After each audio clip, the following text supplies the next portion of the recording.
Welcome once again to Cinemaholics. I'm John Negroni, and over here in the Coliseum, right across from me, he looks dangerous. It's Will Ashton.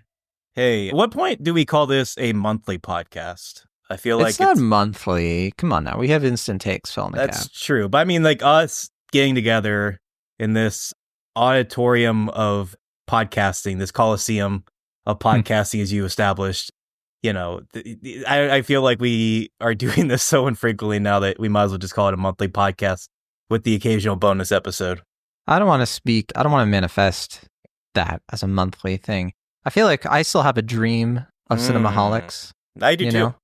Where the power will go to the listeners and they'll get as many Cinemaholics episodes as they want. But it is true. Both of us have gotten much busier in the last year plus, and it is harder for us to schedule time to talk.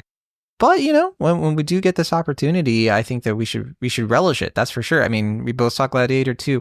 Neither of us saw Wicked. I believe that's true for you as well, right? Yeah, but I am planning to check out Wicked. I'm talking to my family now and trying to figure out time that we can see it, because it's one that my family actually wants to see. It's a rare occurrence when my extended family members actually want to see a movie. So maybe cross my fingers on Thanksgiving I'll be able to check it out. Because great Thanksgiving kind of movie, sure. Yeah. The only reason, so we were thinking we were going to see it. The screening for it, though, was on a Sunday, and we were at Disneyland with some family. So, and that was the only screening that they put up for critics in our area. So it's a little tough, you know, like 2 hours and 40-minute runtime. Yeah. It's going to be tricky to like wrangle a time to go to the multiplex. But I do want to see it. I mean, I've never engaged with Wicked. I never saw the Broadway play. I never read the 90s book. Same. So I don't know a lot. I mean, I know the cultural osmosis of it, like Defying Gravity, the singing thing that people are doing on the internet right now. So I know Idina Menzel. I got that, but I don't really know the story well at all. I mean, I'm familiar with it in osmosis, I guess. Like, I feel like we're in the same boat. Yeah, I mean, like, I feel like if you were to just plant me into Times Square, I'd be able to orient myself by the big poster of Wicked, you know, that's like always hanging around. Like, I feel like that's like one of the mainstays of Times Square and like one of the mainstays of Broadway. You know, like same with like Cats and for a time, Phantom of the Opera. For me, that's Mamma Mia. If I'm in that same Times Square moment, Mamma Mia is the one. It's Mamma Mia and Les Mis. Those are the two for me. Sure, that's. I mean, they're also really big, huge, long-running musicals as well. The Lion King probably should be thrown in there as well. Yeah, I don't know. I mean, I just feel like it's like it was a given that this movie was going to come out, and it was probably a given that it was going to be huge, as it's projected to be. I mean, I haven't looked at the box office yet for this weekend, but it seems like it's going to be an enormous movie, probably Barbie level huge at the box office. And yeah, I mean, people have been waiting for this movie for who knows how long. So I hope they enjoy it. I hope I enjoy it too. And I hope you enjoy it, John. Yeah, I want to see it. I hope I like it. I hope it's worth the runtime. But we're here to talk about Gladiator II, the movie we have seen. This is an epic historical action film. That's how they're billing it anyway. And Ridley Scott, he's back. He directed the first Gladiator back in 2000, so it's been 24 years. This time we have a different screenwriter, David Scarpa. David Scarpa, who, if I recall, his previous writing credits include things like All the Money in the World and Napoleon, which he did with Ridley Scott last year. Napoleon, which was pretty, I think, roundly dismissed by most critics. Most people looked at Napoleon and said, no, thank you. You're not going to conquer the box office. It was all right. I feel like it's in the same vein as most of the post Last Duel Ridley Scott movies, where it's like, it's fine, it's all right. It's one of those things where, like, I'm glad these kinds of movies are still being made. Sure. That we have room for this kind of movie. Yeah, I mean, you know, I think Ridley is a workhorse. He's like 86 or something, and he's still making these huge movies, and I admire him for that. Yeah. I am kind of wondering, and I'm not trying to play my hand here, but I am kind of wondering if The Last Duel will be like his last firmly good film as a director.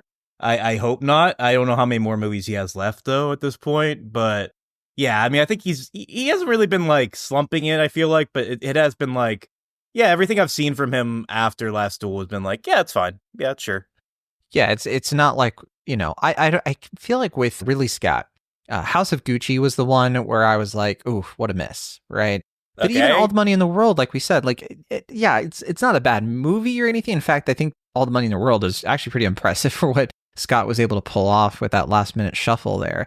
But I feel like the guy has just such a prolific, I mean, he's just one of the all-time greats. So to me, it's just sort of like, yeah, sure, maybe his epitaph has already passed us, but I feel like that's okay. I mean, he is he gave us a lot. He is one of those guys who's like you said, he is a legend. And I'm not trying to make a joke out of that because he made the movie Legend. Right.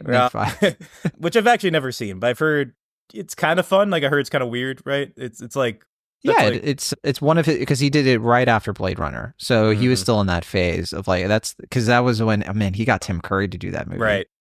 Yeah. But that's tying back to what I was trying to say was that like, yeah, I don't think he's at a point now where he's like hitting home runs, but like he is such established talent. Like he is undeniably he's going to be one of our great, 20th century filmmakers. And, some people will argue one of our great early 21st century filmmakers. And, sure.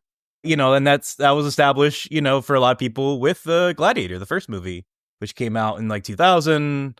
If I recall correctly, it wasn't 2001, yes, right? It was 2000. Yeah, you're right. Yeah. But also Black Hawk Down and Kingdom of Heaven, American Gangster. Yeah, I mean, he's made plenty of greats. I think his last like movie that kind of dominated like the conversation all over the place was probably The Martian. So almost 10 years ago. Yeah, I mean, for me, it's like The Martian and Last Duel are like the last two that I can think of. And I think Last Duel, though, was still a little bit more of like a film person kind of movie. I don't feel like Last Duel had much purely talking stuff. Yeah, I mean, I'm talking purely from a quality standpoint. Okay, I'm talking more about like an actual, like everyone went to go see this kind of. Oh, sure. I mean, by that respect, I feel like House of Gucci was a bigger film than you're giving it credit, which I liked, I think, a little bit more than you did. But I think that kind of got more of a like cultural awareness than if it was a blip in the wind because nobody talks about that movie anymore. The only thing they maybe will mention is that like, oh yeah, the last time Lady Gaga like was able to be like, she decided she wanted to be in a movie. We wish she was in more. Well, somebody forgot about Joker too. Well, that's what I'm saying. Yeah, it's like between this, like House of Gucci, Joker, like people have been waiting for her next Star is Born role, which is just like, the one where it's like, yeah, Lady Gaga's here as like a true acting powerhouse. And I mean, I always thought her contemporary example was Madonna. And it's not like Madonna has, she has more misses than hits as an actress. I think that is fair to say. And I imagine with Lady Gaga, they'll probably be the case. So I think I'm more favorable on her films than you and the general public. But that's neither here nor there. That's not the conversation we're having. Right. Hey, look, we can't talk about Gladiator 2 without giving away a very key plot point of Gladiator 1. So I know there are plenty of people, actually. I didn't realize this a couple of weeks ago, but I know there are a lot of people going into Gladiator 2 having no context for Gladiator 1. And so if you're in that boat and you're listening and you're like, oh yeah, Gladiator 2, I might check it out. Do I need to see the first Gladiator? Yes. I didn't watch any of the trailers. I didn't know the marketing. So I honestly had no idea how connected these two movies were going to be. I also didn't really follow the production history, which gave away a lot of what this movie was charted out to be. But I know plenty of people are coming into this being like, oh yeah, it's another Gladiator movie. Maybe you don't even remember what happened in the first one because it's been so long. So we were sitting like right before the movie started, my wife and I, and she had never seen the first Gladiator. And I kind of gave her like a super quick, like, okay, I have a couple of minutes. Here's what happens in the first. And I struggled a little bit with some key details. Like I was like, I don't remember quite how this happened or what happened to this character or what exactly they were trying to do, but this is what the result was. And it was helpful for her, I think, more than not, because because the movie doesn't hold your hand all the time. It gives you like a quick vignette of the first movie, but there's not a lot of like context for these characters necessarily, minus a few key things. They really explain certain things a lot, like Marcus Aurelius, what was his motivation, everything. They explain a lot with Maximus, but it happens over the course of the movie. It's a bit more organic. It's not a big info dump. Even like there's opening text, but it doesn't give you a ton. It just gives you enough so you can be like, okay, sure, I think I have an idea of what we're in for. Yeah. That said, if you are going to watch the first Gladiator for the first time, don't keep listening because we are going to give stuff away. And I highly recommend just engage with that movie. Like, Just watch the first Gladiator. It's great. Yeah, first Gladiator, good movie. I always kind of thought of it as like good, solid B level Ridley Scott. Like it's not quite Alien, it's not Blade Runner, but it's good. It's fun. I rewatched it this week, like for the first time in like 15 years, and I was pleasantly surprised by how much it held up. It does, yeah. It's a very dude movie. It's very yeah. Like it's for the boys. That's what I was gonna kind of allude to earlier, and you kind of led into it. Was that like I think people are trying to make Wicked and Gladiator 2 like the next Barbenheimer, and it's like Glicked or whatever. Yeah, Glicked. I think is what they're trying to call it, like Jimmy Glick.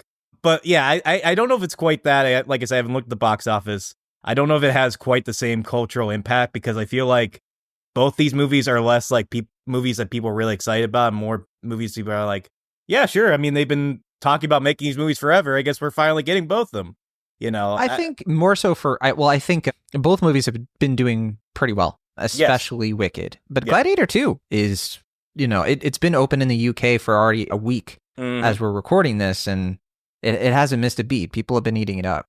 But anyway, what I was going to say was, I think the funny thing, and obviously this is a broad generalization, it doesn't relate to every relationship, but I have been seeing a lot, like, the conversation between couples will be like, the woman is like, oh, I've never seen Gladiator, and the husband's like, what? And then, like, like you're talking about explaining it, and then they're like, oh, I can't wait to see Wicked, and then the husband's like, oh, I never saw Wicked. And they're like, what? And then they have to, I saw, and then they have to go. A version of this. Right. Yeah, I think it's kind of a funny thing that's happening this week, as far as like a lot of couples are kind of like the one partner is telling the other about their cultural blind spot. And yeah, like you said, we're both dudes. So for me, I definitely have a bigger relationship with Gladiator. I want to, like I said, see Wicked. It's not, my obliviousness to it is not like an intentional thing. I just never really watched the show or had a relationship with it. But yeah, I mean, I have been curious about this movie for a while because I know they've been talking about making a sequel. My curiosity has been more in the vein of like, well, how are they going to do it? And I guess this is where we kind of get into like the spoilers for the first movie, which is like, well, how are you going to do it when the two main characters died in the Coliseum? It's like, what's the story? And I know there was like that Nick Cave written sequel that was floating around, which I don't think was ever going to get made, but it was like an early, like pre 9/11 sort of thing where I was like Maximus in like purgatory, like kind of fighting to find his family or something. Yeah, it was more about the Roman afterlife, which they did kind of tease a little bit in the first. But to what you're saying, they were talking about making a Gladiator sequel like immediately after the first movie because it was so successful. So all throughout 2001, they were trying to work on it. David Franzoni was in talks to come back as screenwriter, and Scott had like his first plan was much more along the lines of what we have with this sequel.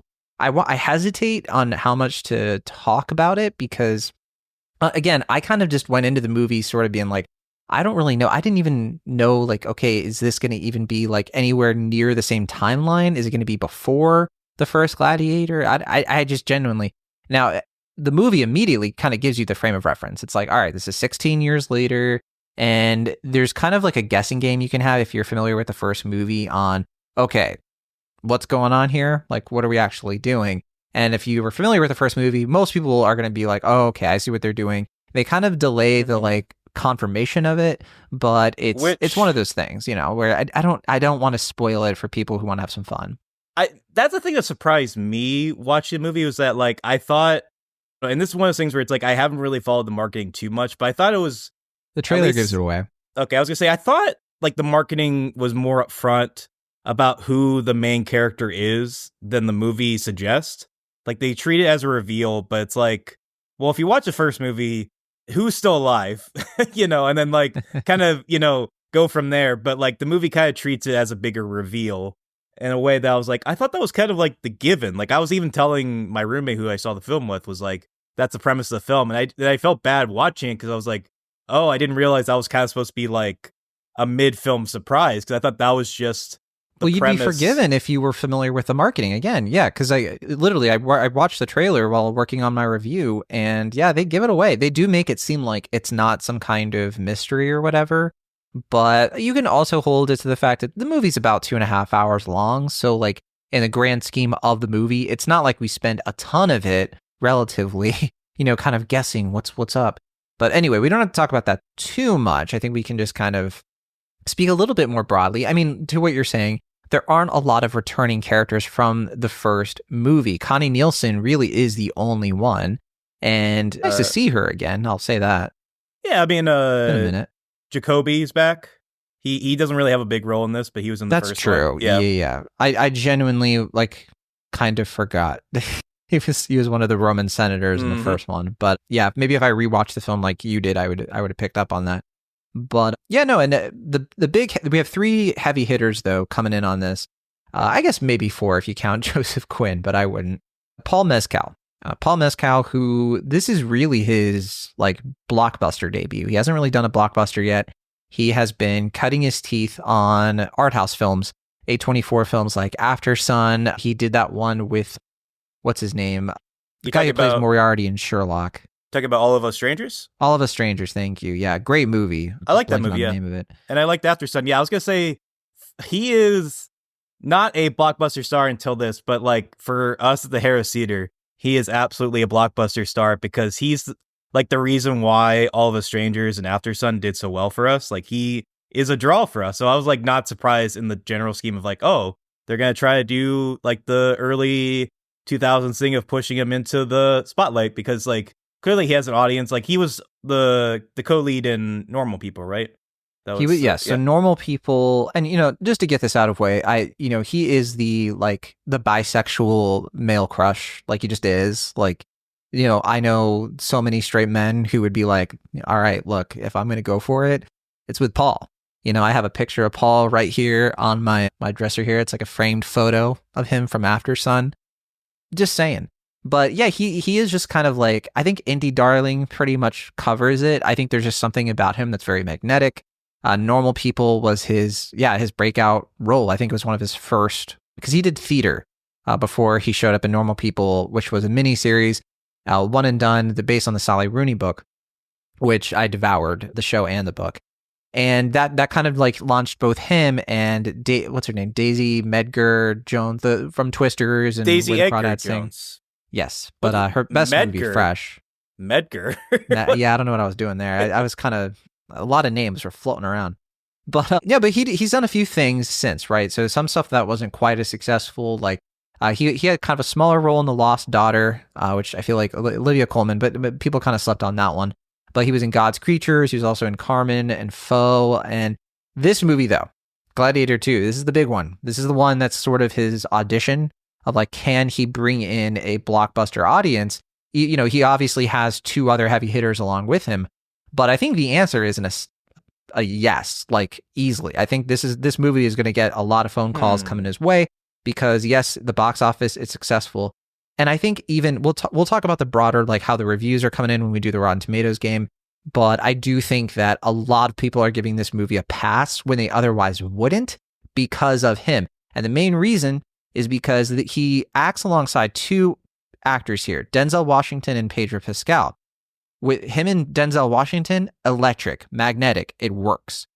Pedro Pascal, he genuinely, for the first time in a while, I think this is a big miss for Pascal. I don't think he's good in this, and I think Mescal, he just kind of, he just outacts him, which is unbelievable. Pedro Pascal is, he's one of our really good actors right now. I mean, just going back to The Last of Us, and I know people really love him from The Mandalorian in the beginning of that.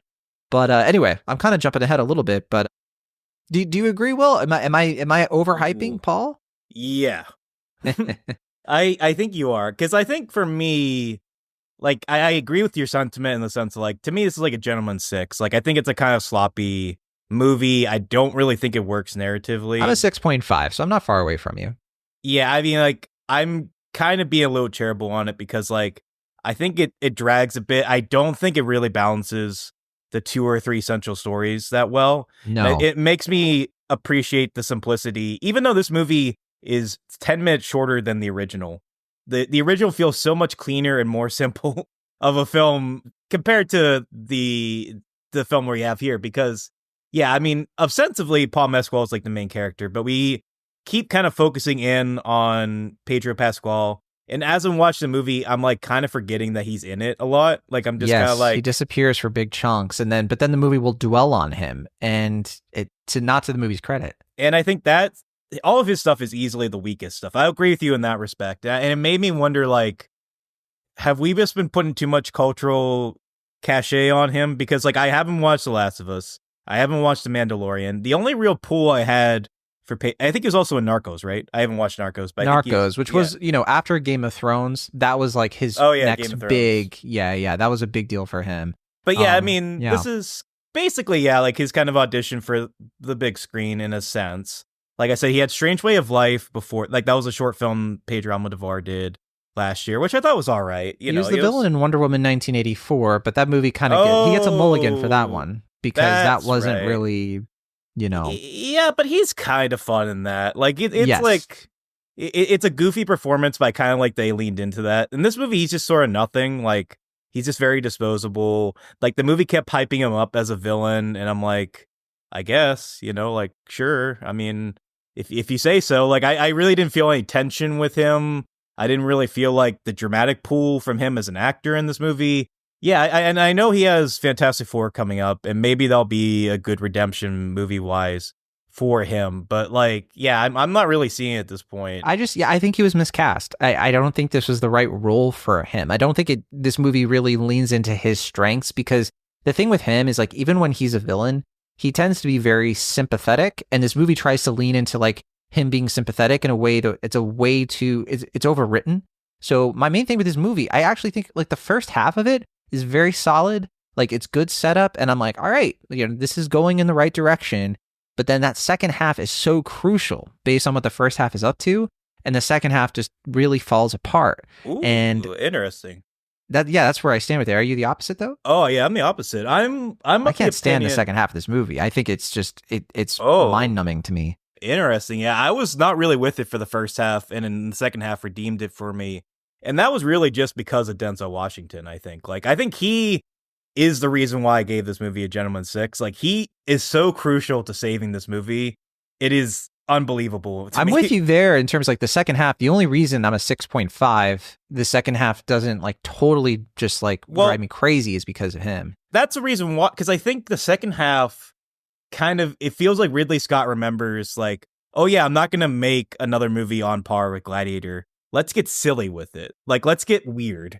And that's, to me, like, way more fun. Like, that's where we get more of the, like, twins. And I kind of like that aspect of it. I like the kind of meta commentary of, like, having two emperors, like, two Joaquin Phoenixes, in the sense of, like, we're sequelizing it. Like, that's not historically right or anything, but I kind of like the goofiness. I like that they're, like, these sort of, like, inbred, pale weirdos. Like, I like that. And I like when Denzel kind of turns into Steve Bannon and just tries to, like, overturn the government, even though Rome is not, like, comparable allegory for the UK or the US or whatever they're trying to do.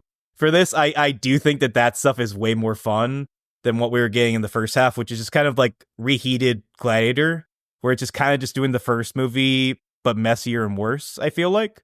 And I think for me, the stark thing watching Pedro Pascal, Paul Mescal, and Denzel Washington is that, like, and thinking back on the first movie with Joaquin Phoenix and Russell Crowe, is like, you for me, I think you get a good idea of, like, who's a good actor, who's a good movie star, and who's a good both. And I think, like I said, I'm not really sold on Pedro Pascal. I don't think he's a good movie star, and I'm not even really sold on him as an actor at this point. I think that's a shame, because he is Pedro Pascal. I think undeniably he has been fantastic in plenty of things. I think just stuff that you haven't seen. Maybe he's just a good TV star then. Like I said, I think his best stuff has been TV. Yes. Okay, maybe he's a good TV star. I'm not trying to discredit him for that. And like I said, I'm solely looking at him as a movie star. Like, I mean, he's a good voice actor too in Wild Robot, for what it's worth. Okay, I haven't seen Wild Robot as well. So I like I said, I'm mostly in the dark, and I'm not trying to, like, discredit him entirely. I'm just kind of putting him on reserve. Like, I'm not fully getting you yet, but I recognize I haven't seen a lot of the big stuff you've done. So I'm going to put you on reserve for now based on this and what little I've seen from him that I can recall. But yeah, as far as Paul Mescal. Yeah, their names are pretty similar. Yeah, I know. That's why it's getting me mixed up. Paul Mescal, I think, undeniably a good movie star. Like I said, very much a charismatic indie movie star. I just don't think he sells himself as a blockbuster movie star in this. And I think more of that has to do with what he's given, which is, like I said, just kind of like a middling version of the first movie. Like, I think he wasn't going to be able to be Russell Crowe in that movie, but I also just don't think he has that same magnetism that Russell Crowe had in 2000 quite yet. Maybe he'll heavy get there. disagree. Heavy disagree. Okay, I mean, it seems it's a like different more performance. He has a little bit more are- charm to the rage, which is really interesting to me. I'm not saying he's, like I said, again, that's where I think we got the divide, which is like, I think it's a pretty good performance, but I don't think it's a movie star performance. And I think carrying him as the lead of the film is where the movie kind of starts to waver a little bit. I think it definitely helps when we focus more on him than Pedro Pascal.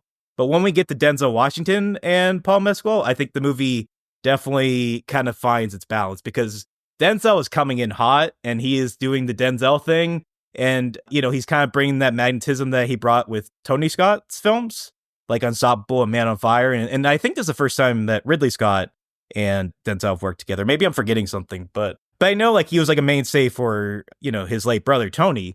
And it's just refreshing to see him just go fully hammy and fun and just prove himself as a movie star. And I think, like I said, that really made the movie for me as a visual experience. And I think the visuals itself, just as a broad spectacle, generally works, even though I'm not crazy about the CGI in a lot of the scenes. I think it's passable. Yeah. It's not impressive though. I mean, some of it's kind of wonky, but like it's not like passable is maybe a generous, but maybe more apt word for it. If I'm judging it as a whole, I think there are weak parts, there are good to, if I don't even want to say good, solid parts, but there was nothing that I felt like was egregious. I feel like it was always pretty functional to like whatever the scenario was, but like when the movie needed dramatic heft and it needed me to not pay attention to the effects, it pulled that off. And so here's my thing. I have two things on this. Paul, in terms of Paul Mescal, I do think that this is a movie star performance. I think that he is given a tough role here, and I think he pulls it off. I think the first half of this especially, it really has to work. Like, it's up to him, because the first half, we don't get much Denzel yet. Pedro Pascal is kind of anonymous. We don't get a ton of the emperors, and it's really about like the movie needs you to care about this central guy and what his deal is. The problem then is in the second half, the movie just starts to kind of rewrite his character, and he just starts changing for reasons that don't really make sense, that don't really pay off. And I think the writing is just like messing him up completely, because it's setting him up a certain way, it's giving him a certain motivation, and then when everything comes to a head, he just starts making decisions that they just don't make sense. And I don't think that's the actor, I just think it's the writing. But, you know, with you on the fact that Washington kind of saves it because his performance is so electric and it's driving the plot. He starts to become the real co-lead at that point, that the movie ultimately works. But here's my thing. There's one other thing, and this is more related to the effects, that I appreciate about this movie a lot, which is why I kind of bump it up and I gave it a fresh on Rotten Tomatoes ultimately. I was really close though. I was like, I don't know. But I give it a fresh because I really appreciate this movie gets something that the first movie sort of gets, but I think a lot of people misunderstand, or I think they read the first Gladiator wrong a little bit. I haven't rewatched it as recently as you have, but I've seen it many times. And the thing that always kind of bugged me about Gladiator, or sort of the conversation around it, was it's sort of the Fight Club thing. People reveling in just like the tragedy of it because the visceral action scenes are exciting. Which, look, 10-year-old John, when I watched Gladiator, I didn't see it in the theater, but I did see it like on like DVD and stuff. But when I was a kid, I remember being like, oh, cool action. But that is not giving the movie enough credit for, like, it's way more contemplative about the brutality of the Colosseum, the brutality of slavery and the gladiators, and, you know, the downfall of Rome and everything, than I think a lot of people gave it credit at the time. And I like how Gladiator II continues that by, like, these action scenes, they're not overly slick. They are not like, it's not glamorous. Like, you have like characters who have been given like lots of speaking lines, and they don't go out heroically sometimes. Sometimes they just die very unceremoniously and quick. And it's just, it feels a little bit more true to like, this is senseless violence. This is unnecessary. It's disgusting. And I think the action really like speaks to that more. And it's easier, I think, for people to get the message in a way that maybe they otherwise wouldn't if the movie indulged the audience of that first movie of like, all right, well, we're just going to have like super kick butt, like that's the point of this movie sort of action. And I really appreciate this movie for not doing that. I will say, and you touch on something and I actually think this movie improves on with the original, having rewatched it recently, is that I think for the original movie, the sound design and the editing kind of amplify it, because the action itself is kind of, maybe I'm giving too much credit to the editing, because the action is kind of choppy and like you don't really get like the full picture of it. Like it's a lot of like cut. Like you kind of have to like forgive it a little bit because it is visceral and engaging, and you're involved with it from a character standpoint. But I think this movie, the action's a lot cleaner. I think you can follow it a lot better. I think they kind of just let the camera sit, and the choreography is a little bit more respected and easier to follow. And so I think Ridley kind of learned his lesson in that respect. I think like the actual sword fighting in this movie is an improvement on the original. And like I said, I think people kind of forget about that because the sound design and like just the visceralness of it kind of makes it better in memory, at least for me, than actually watching it in its execution. But yeah, I think this movie is a lot better and a lot slicker about that. And I think that definitely was an improvement. And yeah, I mean, as far as like you're saying about Paul Mescal and his character, I think we both agree that like the writing is kind of what underservices him more than the performance. I think he's a good actor, and I think he does a good job in this. I just don't think he quite has that magnetism. I think it's because he's a different sort of actor than Russell Crowe. Like you were suggesting, he is a kind of more introspective, kind of more intuitive He performer. Smiles more than Russell Crowe in the last movie. Maybe, yeah, I don't know. But I think like you're suggesting, it's a different sort of character. It's a character that has a little bit more shades of gray than kind of the vigilante sort of idea that's behind the first movie in a more stark sense. But yeah, I mean, I think, yeah, it's not the best showcase for him as a movie star, I think, at this point. But I would be very curious to see him get like a better written role in a movie of this scale and kind of prove himself once more. Because I think he's got it on the indie scene for sure. And if he goes back to doing indies after this, I'm totally happy with that. But yeah, same here. I don't want him to do any superhero nonsense. Like, give him more. I want him to have these kinds of movies, like your Oppenheimer, like a Chris Nolan, a Denis Villeneuve movies that are more prestige blockbuster in a sense that like actually give him a chance to act, right, and not just be like a green screen machine. Mm-hmm. So I definitely agree with you there. The score, gotta say, I don't love the score on this. The only time the score really stands out is when they just kind of take the Hans Zimmer stuff and reorchestrate it. This is Harry Gregson Williams, who did Chronicles of Narnia and a bunch of other stuff. Yeah, this one was a bit of a miss for me. It wasn't great. I mean, I was a little bit more sympathetic to the score because like I recognize it wasn't going to be as good as the Hans Zimmer one. I think it's passable enough. I think especially seeing it in the Limax like I did, like I was into it. But yeah, it's not on par with the Hans Zimmer stuff. Yeah, I guess my expectations were a bit warped there for sure. And this is Paramount Pictures, which we did mention. I saw this in Dolby, which was a good choice. I think it worked pretty well in Dolby. You know, to what you're saying, the sound really amplified things, no pun intended. And yeah, you know, it's tough. It's tough for me with this movie. I think we already kind of gave our scores there. We don't usually do scores, but I think in this case, it's a little helpful to show how in between we are. There are so many things against this movie we can get. Like, there's so many little things that bug me about it. There are plenty of things that I think are good. It's just, yeah, I think this is going to come down to, like, if you already had plans to, like, I do want to see this, like, if you were already curious about it, like, yeah, give it a shot. You might like it, but don't be surprised if the movie frustrates you more than it doesn't. I think the thing that we're overlooking that's a big positive for me, I'm very curious if this is a positive for you, way more monkey business in this movie. What's this? Dondas is a character. I think he steals the show. Dondas is so funny.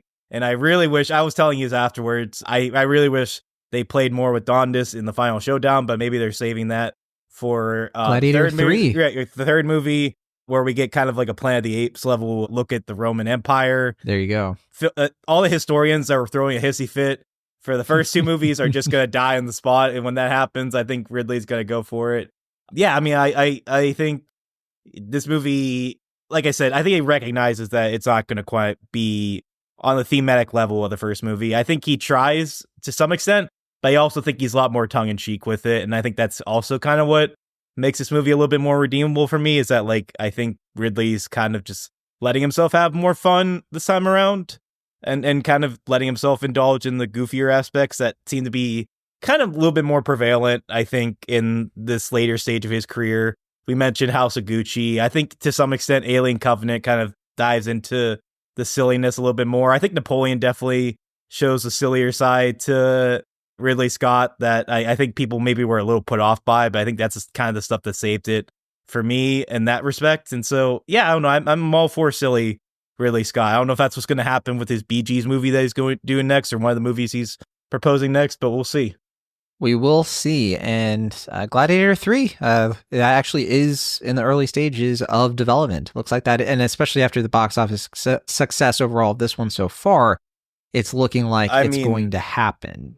The only but thing, it's a big budget movie. That's the thing, right? It's like the budget for this movie is huge. And I think it was amplified because of like the actors and writers. The hiatus. There was a 5-month hiatus because of the labor disputes. Yeah. Yeah. But so, this movie does kind of have to make a ton for it to be profitable, but I think they're going to see potential, even if it doesn't quite. It's on track. That we should say that next week is going to be a big determining factor too of how it's going to carry. And on that note, I mean, it has Wicked, obviously both helping and hurting it. Its main competition, I mean, I don't even want to call it competition, but we do have Moana 2, which I'm going to be seeing tomorrow. And that's going to be the thing that's sort of like, maybe, I don't think it's going to steal box office from it, but is it going to dominate? I don't see that happen. I don't know if Moana 2 is going to do amazing. I think it's going to do well, but how well, I don't know. I really don't know. I mean, I think Wicked and Moana 2 are kind of like, I think that's more of the competition between them. You're right. That's what I'm thinking. I mean, too. But the thing is, for me, I think the thing that's going to hurt Gladiator 2 is just that the word of mouth doesn't seem to be as strong. Right. Yeah. It's not like a run out and go see it. I'm wondering if a lot of people. The thing that helps it is that it does feel like a movie theater movie. Like, waiting for it to be to see it in your living room might not be as rewarding as seeing it on a big screen. I think that's the variable that I can't make heads or tails of quite yet. But, I am curious if it's going to be kind of more of a median sort of film. Like if somebody's like, oh, I don't know if I want to do like if half the group wants to see Moana 2 and half it wants to see Wicked. I don't know if they're going to do Gladiator 2 as like the compromise.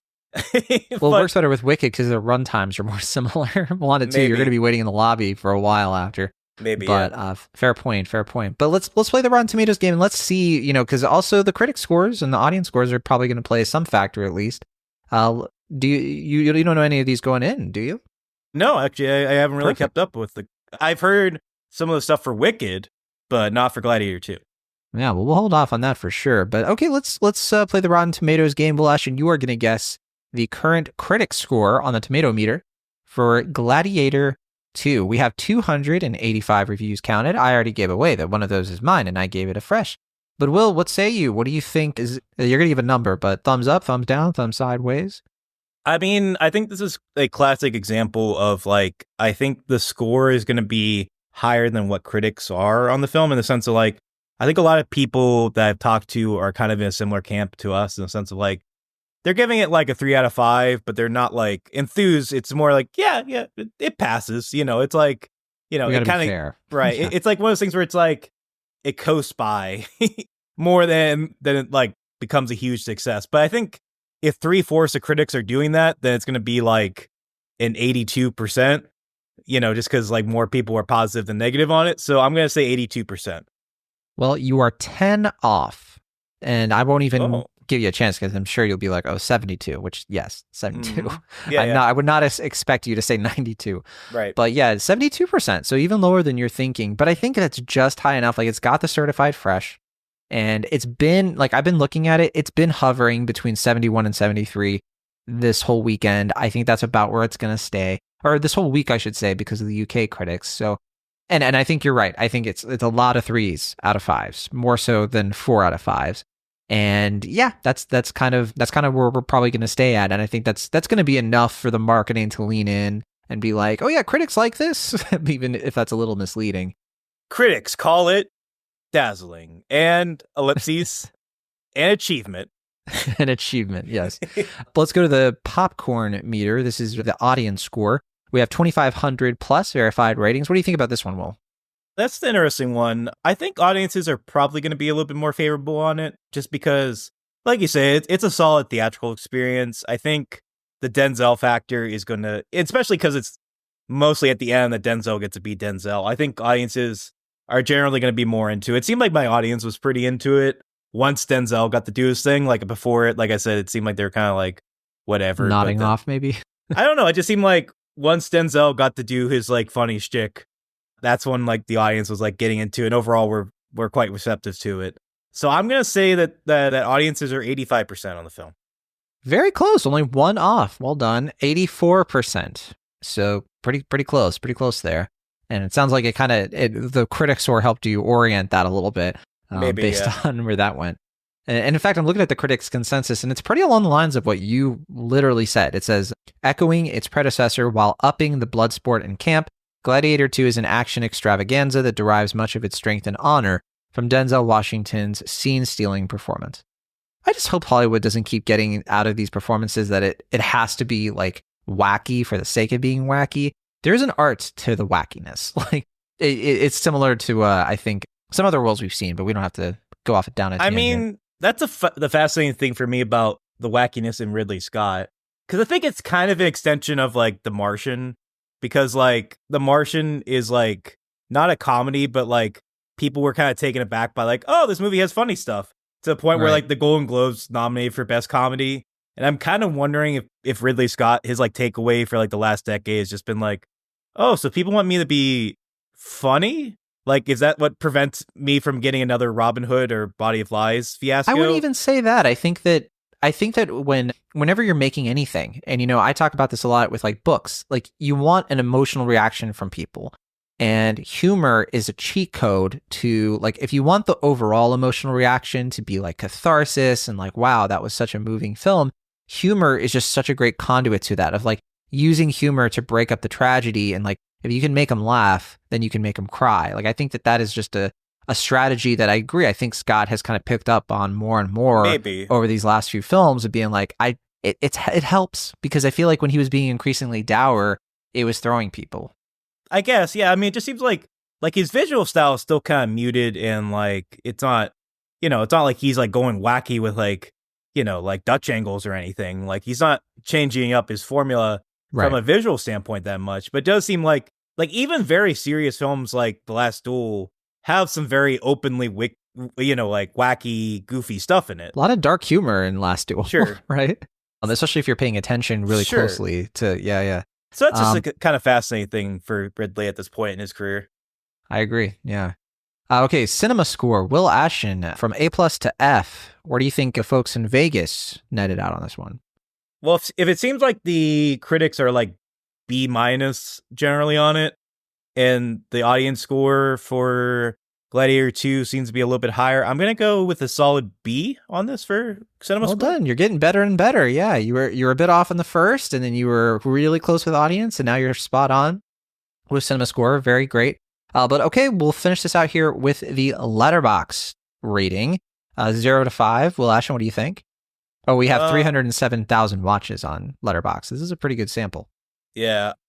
I don't know. I mean, I'm sure Paul Mescal has stands at this point. I don't know if they're influencing the score the way I've heard that the Wicked score is being kind of influenced by like Ariana Grande stands and stuff, but sure. I think it's going to be maybe a little bit high at the moment. I think it'll go down once more people see the film, but I think for now it's probably going to be like a 3.4. Oh, still very close. Not quite, but very impressive. 3.5. Oh, okay. But yeah, I think your reasoning, your rationale is pretty accurate there. And just kind of glancing at some of the friends of the show on Letterboxd who've rated this, like I'm seeing a lot of 2s, a few 3s, some 3.5s, a lot of 2.5s. From Emma Sasek had a pretty high score. She gave it 4 stars. Emma, who's been on the show, I think we had her on at least once this year. Got to have her back. Yeah. But she just wrote January 6th, the movie. So kind of echoing, like you can definitely read some U.S. political stuff into this. To me, I definitely think there's a lot of British, like Brexit stuff happening here. That's why I was saying like UK, US. Like, and obviously Ridley Scott's a British filmmaker, so I'm sure, like the Brexit stuff, like you said, is probably forefront of his mind. But like, you can't ignore the like Steve Bannon, Trump stuff that's going on here either. It's all there. I agree with you there. Aaron Dicer, friend of the show, host of Sift Pop, had for Gladiator 2, he gave it 4 stars, and he wrote the actual gladiatoring of Gladiator 2 was whatever, but the emotional connectivity was through the roof for me. Much of this has to do with Paul Mescal's brooding depth, and much of it has to do with a story that is just as interested in why its characters are picking up swords as it is and how they use them. Yeah, and again, that kind of speaks to like some of the stuff I was praising with the messaging. I didn't talk about this, but one thing that did really annoy me with the second half that I didn't even touch on was the nostalgia stuff was overwhelming for me. Like the movie just could not stop talking about the first Gladiator, and it was really frustrating. And I think I wrote in like a post right after, I was like, they Jurassic Worldified this thing. And it really bugged me because I'm like, at a certain point, just focus on being your own movie. That's what Washington was doing, and that's the stuff that worked. But like all of these like these hidden conversations in a jail cell of like, but Maximus would have done this. Maximus was such a great, like, shut up about Maximus. I do not care. Marcus Aurelius, I get it. 16 years ago, he had a dream. It's my nightmare, though. So just stop, please. So yeah, anyway. I want to talk about the Joaquin Phoenix character, weirdly. I guess for me, like I saw David Chen's reaction either on Letterboxd or like maybe his newsletter or something. I didn't read the full thing, but like I remember his thing was something like Gladiator 2 is so in love with Gladiator 1 that's cringe or something. And so I was kind of prepared going into this for a lot of that stuff. And I guess for me, I was kind of surprised that it didn't do as much just because I was prepared ahead of time for it to be kind of reverential to the first movie. But yeah, there's a lot of like obvious callbacks, a lot of visual callbacks to the first movie, especially like me, if you rewatch the first movie pretty closely to the second one, there are a lot of, direct kind of parallels visually to the film. Yeah, I don't know. It's kind of what I expect from sequels at this point. Like you said, like, I feel like Hollywood keeps taking the wrong lessons about that stuff, and maybe audiences just expect it at a certain point. But I don't know. I don't think that was as much of a bug for me, but it at times I was kind of like, yeah, come on. Like, I get it. Gladiator 1 was a movie. Do your own thing. Yeah. Friend of the show and former co-host of Cinemaholics, Abby Olchesi, gave the movie 3.5 stars. Abby wrote, "This season's hottest club is Gladiator II. This place has everything. Sharks, a crazy rhino, syphilitic Fred Hechinger and his pet monkey, Sir Derek Jacobi." Yeah, so, Fred Hechinger, which we didn't talk about, that he was in like 8th grade and News of the World, some smaller roles. Yeah, of the Twin Emperors, he was easily the most interesting. Well, yeah, I mean, also White Lotus. Yeah, White Lotus, I forgot about that one. I barely saw it.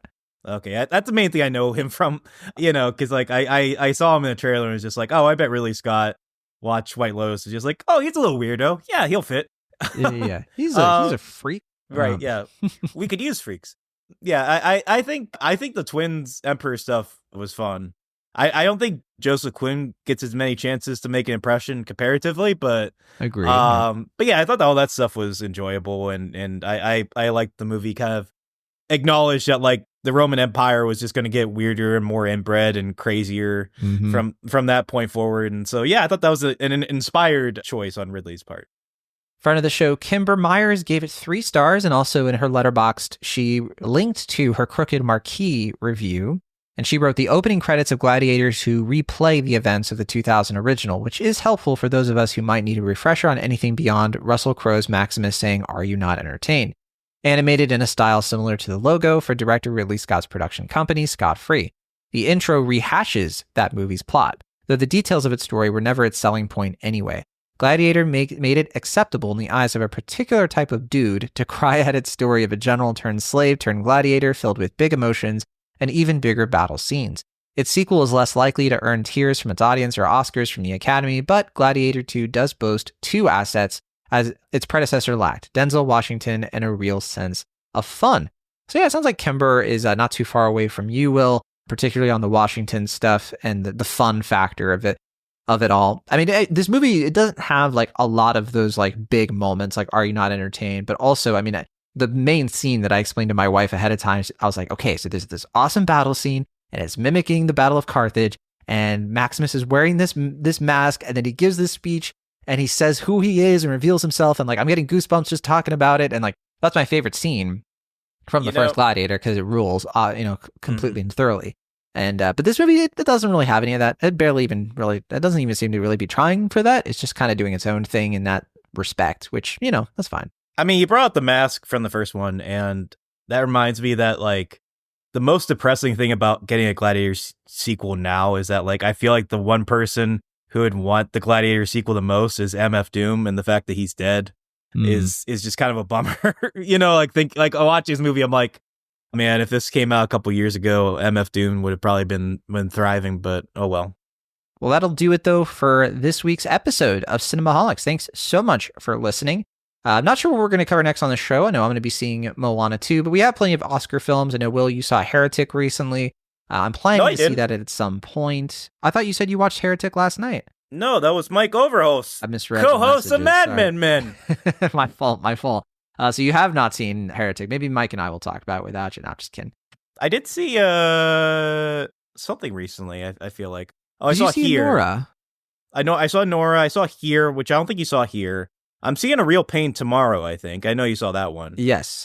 Real Pain, one of my favorites of the year so far. Nora, my number one movie of the year so far. So nice. Nora, Real Pain, those are two priorities, Will. I think that we should try to cover on the show as soon as we can, if we can. I think Wicked's a priority, too, if you can get around to seeing it. And I heard that Here is god-awful, and so I don't know if I'll see it. Oh, I liked Here. I thought... perfect. Maybe I should. No, that tells me something new then that I got to go see it. Queer, I plan on seeing pretty soon. Oh, yeah. I'm very excited for that. And I think there are a few like not little films, but like films I don't have like a ton of. Like I'll get to Conclave eventually, but I'm honestly not rushing for it. But there are other like little things like Janet Planet, and like the movies. I think you even mentioned Janet Planet. You think I should go see? Yeah, you'd like it. I as soon think as I can. Yeah, it's a good movie. Yeah.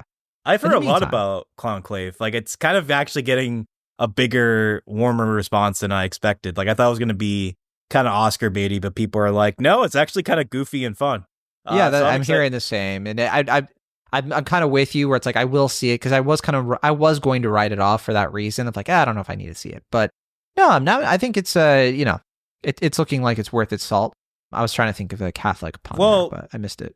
I'm surprised you're not more into it because you loved All Quiet on the Western Front. That's true, but I think I'm getting a two popes vibe from this, so that's probably why. I don't know, stuff with like popes and Vatican City, like it usually just doesn't tickle my interest as easily, but that's okay. I guess. I don't know. I thought Two Popes, though, was also another film where it's like, oh, it's going to be a little stodgy and boring, but that was actually kind of fun as well because it's just not a bad like movie. Yeah. Yeah, it was like just like two popes hanging out. They drink beer and watch soccer, and then the one guy's like, yeah, you know what, I'm not going to be the Pope no more. And the other guy's like, what? Spoilers, Will Ashton. But anyway, thanks so much again for listening to the show. We'll hopefully be back soon. From the Internet California, I'm John Negroni. And from the Internet Pennsylvania, I'm Will Ashton. I was going to do like a big thing, but I don't really feel like the Gladiator, like, my name is William Ashton. I hail from Pittsburgh, Pennsylvania.